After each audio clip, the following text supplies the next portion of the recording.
नहमदुहु व नुसल्ली अला रसूलिहिल करीम अम्मा बाद क़ाल अल्लाहु तआला फ़िल कलामिल मजीद वल फ़ुरक़ानिल हमीद अऊज़ु बिल्लाहि मिनश शैतानिर रजीम बिस्मिल्लाहिर रहमानिर रहीम वरत्तिलिल क़ुरआन तरतीला सदक़ल्लाहुल अज़ीम।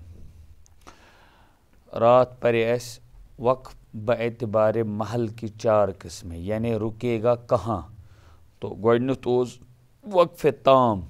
वक्फ़ ताम गो सु वक्फ़ यतत कारी कुन तिस जाय रुक यतत गोडनिकिस जुमलस यथ पेट स रुक मौकूफस आस मौकूफ या बाद वलिस कलमस सत न लफ्जी ताल्लुक न मानवी ताल्लुक। कुन इस जाय रुक यतत न मौकूफ किस बाद वलिस कलमस मौकूफ या पहले वलिस कलमस सत कहां ते ताल्लुक आस की। अत वन न लफ्जी ताल्लुक न मानवी ताल्लुक, अत वन वक्फ़ ताम। इसी पर मैंने कहा था कि ये ज़रूरी नहीं है आयत, मगर ये मकामात बहरहाल आयत ही पर होते हैं उमूमन। वक्फ़ काफ़ी सो वक्फ़ जहाँ कारी रुकेगा और जुमला पूरा हो गया हो, ठीक, और मौकूफ़स तो मौकूफ बाद वलिस कलमस आस न लफ्जी ताल्लुक कह मगर मानवी ताल्लुक आस। लफ्जी ताल्लुक आसिक न कहीं, मानवी ताल्लुक आस। लफ्जी ताल्लुक आसिक न अम एतबार कहीं, यानी कोई मौसूफ अगर हो तो सिफत भी उसी के साथ हो, लेकिन मानवी ताल्लुक हो कि अभी बाकी सिफात बाकी मौजूद हों तो तुम आसन दुइमिस मज। इमन दोनवेन वक्फन हुंद हुकुम छ, अगर ये अत यह वक्फ कर अत मज लोटावनिच जरूरत हरगिज कहीं। त्रीम छ वक्फ हसन। वक्फ हसन छ वना येल जुमल पूर आस गुमुत। वक्फ हसन छ वना जुमला आस पूर गुमुत, जुमला पूरा हो गया हो लेकिन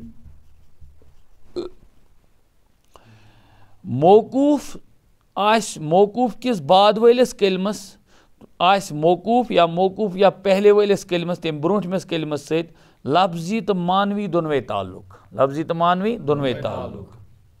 वक्फ हसन छ वना तथ वक्फस येल कह रुक कुन जाए जुमला आस पूर। देखो जुमला पूरा हो गया हो इसका मतलब ये नहीं है कि आस आयत पूर, यह जरूरी के यह आस मंजबाग कुन जाए, मंजबाग आस कुन जाए अम पर जुमला आस पूर। जुमला यहाँ इसने कहा है अरबी ग्रामर के एतबार से जुमला हम कहते हैं जहाँ मुब्तदा भी आए और खबर भी आई हो, बस सिंपल।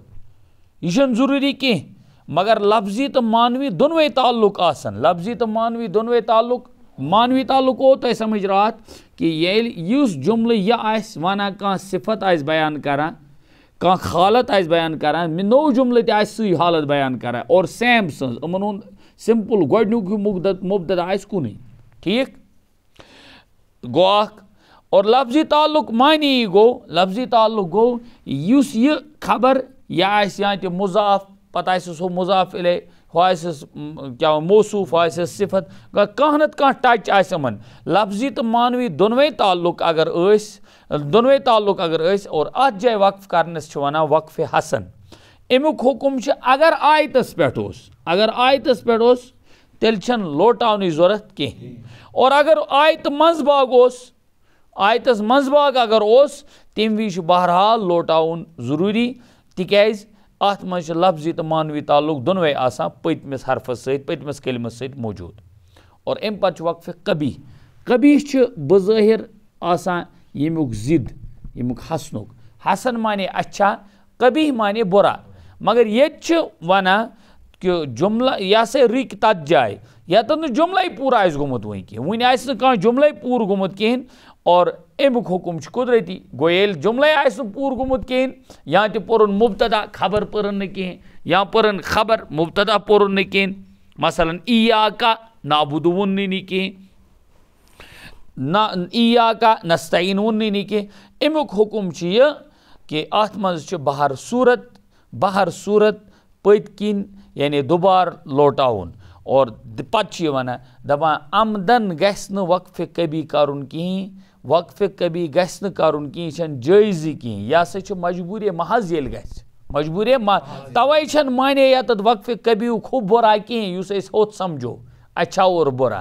ये पे वन हदीस मज हदीस ज़ईफ़ तो हदीस सही तन ज़ईफ़ुक माने बूढ़ा आसान कहें तथ मज सनदुक मतनुक कह नत कह ज़ोफ स कमजोरी कंस रवियस मज कुन कलम किस एनस मज तम किस सबूतस तो अदम सबूतस मज अम मूजूब तथ नाव। इथे पे वक्फ कभी वना जहाँ जुमला पूरा ही न हो गया हो और कारी जब रुके तो रुकने के बाद कहते हैं कि गणथी गि कर वक्फ कभी कहें पस अगर कुन विज कोरुन जान बूझ पर गि करुन कहें मजबूरी मज अगर कोरुन यह चीज़ तो जायज़ मगर मजबूरी मज बह सब्बे मजबूरियन मुख्तलिफ अकसाम कुन विज फुटुस शाह कुन विज गोस गंड पत कोरुन कह सही मानन मज वक्फ तथ हर्ज कहें। इस तरह वक्फ बएतबार महल की 4 किस्में यह मुकम्मल हो गई।